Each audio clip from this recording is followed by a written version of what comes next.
শীতে শিশুদের জ্বর ঠান্ডা কাশির পূর্ণাঙ্গ ট্রিটমেন্ট। 5 বছর কম বয়সী শিশুরা বছরে 9 বার ঠান্ডা কাশিতে পড়তে পারে।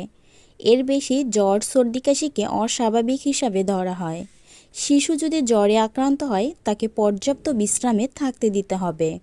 খাওয়া গোসলে কুসুম গরম পানি ব্যবহার করতে হবে। চিকিৎসকের পরামর্শ ছাড়া ঔষধ খাওয়ানো যাবে না। খাবার যেমন হবে তরল এবং পুষ্টিকর খাবার খাওয়াতে হবে।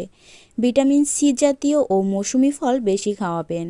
বুকের দুধ যত বেশি খাবে ততই ভালো। সর্দি কাশিতে বয়স 6 মাসের নিচে হলে কেবল মায়ের বুকের দুধই বারবার দিবেন। নাক বন্ধজনিত সমস্যায় নট সল্ট ড্রপ সবচেয়ে নিরাপদ।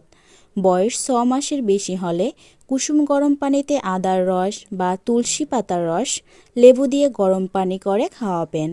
খাবার দাবার বারবার খাবার দিন। পানি শূন্যতা রোধে তরল খাবার বেশি বেশি দিবেন। ভিটামিন সি যুক্ত ফল যেমন লেবু, কমলা, মাল্টা, আমলকি খাওয়াবেন।